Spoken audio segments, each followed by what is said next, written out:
ഈ വീടിനെ സംബന്ധിച്ചിടത്തോളം തെക്ക് പടിഞ്ഞാറ് എന്ന് പറയുന്നത് ഒരു മൂലയില്ല. അങ്ങനെയാണെങ്കിൽ ഇവിടെ എന്ത് സംഭവിക്കും? അഭിപ്രായ വ്യത്യാസങ്ങൾ ഉണ്ടാവും. അഭിപ്രായ വ്യത്യാസങ്ങൾ ഡൈവേഴ്സിലേക്ക് വഴിതെളിക്കും. നിങ്ങളുടെ വീടിന്റെ ഓരോ സ്ഥലത്തും ഓരോ ദിക്കിലും നിൽക്കുന്ന എനർജി എന്താണെന്നും ആ ഫ്ലൈയിങ് സ്റ്റാർ നമ്പറുകൾ ഏതൊക്കെയാണെന്നും നിങ്ങൾ സൂക്ഷ്മമായി പരിശോധിച്ചുകൊണ്ട് അതിനെ ആ റൂമുകളെ നിങ്ങൾ യഥാവിധി തിരഞ്ഞെടുക്കുകയാണെങ്കിൽ ഒരുപാട് നേട്ടങ്ങൾ നിങ്ങളുടെ ജീവിതത്തിലേക്ക് കൊണ്ടുവരാനായിട്ട് ചൈനീസ് വാസ്തുകലയായ ഫെങ്ഷുയിലൂടെ സാധിക്കുന്നുണ്ട്. ഒരു വീട്ടിൽ ഡൈവേഴ്സിൻ്റെ വക്കിലെത്തി എന്ന് വിചാരിക്കുക, ഭാര്യ ഭർത്താവും. അപ്പോൾ അവിടെ വാസ്തുപ്രകാരം എന്തെങ്കിലും ദോഷം കൊണ്ടാണോ വരുന്നതെന്നുള്ളത് നമുക്ക് ജസ്റ്റ് ഒന്ന് ചെക്ക് ചെയ്യാം. കിഴക്ക് ദർശനമായി 2010 വെച്ച ഒരു വീടും അതിൻ്റെ ഫ്ലൈയിങ് സ്റ്റാർ നമ്പറുമാണ് ഞാൻ ഇതിനകത്ത് കൊടുത്തിരിക്കുന്നത്. വീടിൻ്റെ ഷേപ്പേ ഉള്ളൂ, റൂമുകളൊന്നും ഞാൻ മാർക്ക് ചെയ്തിട്ടില്ല. ഇത് കിഴക്ക് ദർശനമായിട്ടുള്ളൊരു വീടാണ്. ഈ വീട് സ്ക്വയർ അല്ല. അതിൽ നിന്ന് നമുക്ക് എന്ത് മനസ്സിലായി? വീടിൻ്റെ തെക്ക് പടിഞ്ഞാറെന്ന് പറയുന്ന കന്നിമൂല നഷ്ടപ്പെട്ടു പോയി. അപ്പോൾ ഒരു വീടിനെ സംബന്ധിച്ചിടത്തോളം ഓരോ ദിക്കുകളും ഓരോ സൗഭാഗ്യങ്ങളാണ്.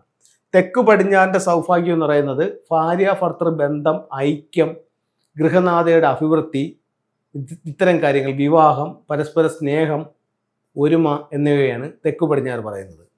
ഈ വീടിനെ സംബന്ധിച്ചിടത്തോളം തെക്ക് പടിഞ്ഞാറ് എന്ന് പറയുന്നത് ഒരു മൂലയില്ല. അങ്ങനെയാണെങ്കിൽ ഇവിടെ എന്ത് സംഭവിക്കും? അഭിപ്രായ വ്യത്യാസങ്ങൾ ഉണ്ടാവും. അഭിപ്രായ വ്യത്യാസങ്ങൾ ഡൈവേഴ്സിലേക്ക് വഴിതെളിക്കും. അപ്പോൾ വിവാഹബന്ധം തകർച്ചയിലേക്ക് വരാനുള്ള ഒരു കാരണം നമുക്കിവിടെ നിന്നും കിട്ടി. ഇനി ഇവർ ഉപയോഗിക്കുന്ന ബെഡ്റൂം നോക്കിക്കോ. ഇവിടെ പടിഞ്ഞാറ് വശത്തൊരു ബെഡ്റൂം ഉണ്ട്. ഇത് ബെഡ്റൂമും ഇത് അവർക്കൊരു ടോയ്ലറ്റുമായി കരുതുക. ഇതവരുടെ ടോയ്ലറ്റാണ്. അപ്പോൾ ഈ പടിഞ്ഞാറ് വശത്ത് 2 നമ്പറുകൾ വന്നിട്ടുണ്ട്. ഫെങ്ഷുയിൽ 2 നമ്പറുകൾ വന്നിട്ടുണ്ട്. നമ്പറുകൾ ഇങ്ങനെയാണ്, 3ഉം 4ഉമാണ്. അപ്പോൾ ഈ റൂമിൻ്റെ സ്വഭാവം എന്ന് പറയുന്നത് കലഹമാണ്. അപ്പോൾ ഈ റൂമിനകത്ത് കിടന്നാൽ എന്ത് സംഭവിക്കും? കേസും വഴക്കും കലഹവും ഉണ്ടാവും. അപ്പോൾ ഒരു വീടിനെ സംബന്ധിച്ചിടത്തോളം തെക്കു പടിഞ്ഞാറ് നഷ്ടപ്പെട്ടു പോയി, അവിടെ ഇത്തരത്തിലുള്ള പ്രശ്നം സംഭവിക്കാം.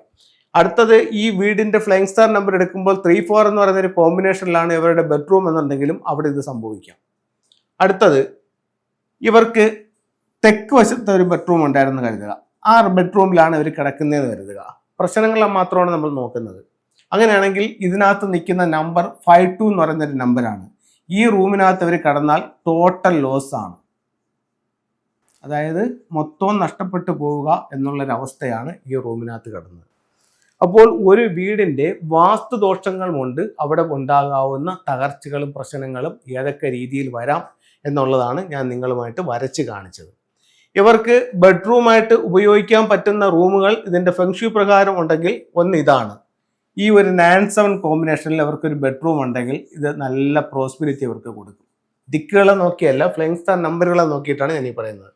അതേപോലെ തന്നെ ഇവിടെ ഈ 88 ഭാഗത്തൊരു ബെഡ്റൂം ഉണ്ടെങ്കിലും ഇവർക്ക് ഒരുപാട് നേട്ടങ്ങളുണ്ടാവും. ഈ 4-3 ബെഡ്റൂം എന്നുണ്ടെങ്കിൽ അതും ഇവർക്ക് ഗുണകരമായിട്ട് വധിക്കും. വലിയ നേട്ടങ്ങളെന്നുണ്ടെങ്കിൽ ഗുണകരമായിട്ട് കിട്ടും. അതേസമയം ഇവരുടെ ബെഡ്റൂം ഈ 6-1 കോമ്പിനേഷനിലാണ് ഇവരുടെ ബെഡ്റൂം വന്നതെന്നുണ്ടെങ്കിൽ ഇവർക്ക് യഥാസമയവും ഇവിടെ ടെൻഷൻ ആയിരിക്കും.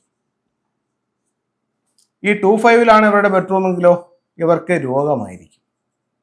അപ്പോൾ ഒരു വ്യക്തിക്കുണ്ടാകാവുന്ന കാര്യങ്ങൾ അവരുടെ വീടുമായി ബന്ധപ്പെട്ട് നിൽക്കും. എല്ലാ രോഗങ്ങളും അല്ലെങ്കിൽ എല്ലാ പ്രശ്നങ്ങളും വാസ്തുദോഷം കൊണ്ടാണെന്നല്ല ഞാൻ പറയുന്നത്. പക്ഷെ വാസ്തുദോഷം കൊണ്ടും ഇത്തരത്തിലുള്ള ഒരുപാട് പ്രശ്നങ്ങൾ നമ്മൾ നേരിടേണ്ടി വരും. അപ്പോൾ അത് നമുക്ക് മനസ്സിലാക്കി ചെയ്യുകയാണെന്നുണ്ടെങ്കിൽ അതിനെ നമുക്ക് ഒഴിവാക്കാനായിട്ട് പറ്റും. ഇപ്പോൾ മിസ്സിംഗ് ആയപ്പോൾ പ്രശ്നമായി, ഇവിടെ 3-4 കോമ്പിനേഷനിൽ കിടന്നപ്പോഴത്തേക്ക് കലഹമായി, 2-5 കോമ്പിനേഷനിൽ കിടന്നപ്പോഴത്തേക്ക് ആരോഗ്യ പ്രശ്നമായി, 6-1 കോമ്പിനേഷനിൽ കിടന്നപ്പോഴത്തേക്ക് ടെൻഷനായി, 4-3 കോമ്പിനേഷനിൽ കിടന്നപ്പോൾ കുഴപ്പമില്ല, 8-8 കോമ്പിനേഷനിൽ കിടന്നപ്പോഴത്തേക്ക് നല്ല ഗുണങ്ങളുണ്ടായി, 9-7 കോമ്പിനേഷനിൽ കിടന്നപ്പോഴും ഗുണങ്ങളുണ്ടായി. അതേസമയം 5-2 കോമ്പിനേഷനിൽ കിടന്നപ്പോഴോ ടോട്ടൽ ലോസ് ആയി. അപ്പോൾ നിങ്ങളുടെ വീടിൻ്റെ ഓരോ സ്ഥലത്തും ഓരോ ദിക്കിലും നിൽക്കുന്ന എനർജി എന്താണെന്നും ആ ഫ്ലൈയിങ് സ്റ്റാർ നമ്പറുകൾ ഏതൊക്കെയാണെന്നും നിങ്ങൾ സൂക്ഷ്മമായി പരിശോധിച്ചുകൊണ്ട് അതിനെ ആ റൂമുകളെ നിങ്ങൾ യഥാവിധി തിരഞ്ഞെടുക്കുകയാണെങ്കിൽ ഒരുപാട് നേട്ടങ്ങൾ നിങ്ങളുടെ ജീവിതത്തിലേക്ക് കൊണ്ടുവരാനായിട്ട് ചൈനീസ് വാസ്തുകലയായ ഫെങ്ഷുയിലൂടെ സാധിക്കുന്നുണ്ട്. വാസ്തു, ഫെങ്ഷുയി, പിരമിഡ് വാസ്തു എന്നിവ ഉപയോഗിച്ചുകൊണ്ട് നമ്മളിതിനെ കൃത്യമായി കറക്റ്റ് ചെയ്ത് കൊടുത്ത് നല്ല റിസൾട്ടുകൾ വീടുകളിലേക്ക് കൊടുക്കാനായിട്ട് നമ്മളാൽ സാധിക്കുന്നുണ്ട്.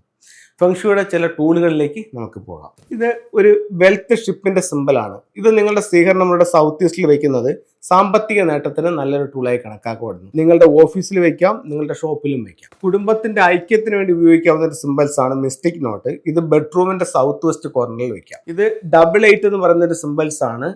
സമ്പത്തിന് വേണ്ടിയിട്ട് സൗത്ത് ഈസ്റ്റ് ഭാഗത്ത് വെക്കാം. ഇത് ഡബിൾ ഹാപ്പിനെസ് ആയിട്ടുള്ള ഒരു സിമ്പിൾസ് ആണ്. കുടുംബത്തിൽ എപ്പോഴും ഒരു ഹാർമണി, ഒരു സന്തോഷം, ഒരു ഹാപ്പിനെസ് ഒക്കെ നിലനിൽക്കാൻ വേണ്ടിയിട്ട് നമുക്ക് വെസ്റ്റിലും വെക്കാം. നമ്മൾ എപ്പോഴും കാണുന്ന രീതിയിലുള്ള ഏത് സ്ഥാനത്ത് വേണമെങ്കിലും ഡബിൾ ഹാപ്പിനെസ് വെക്കാം.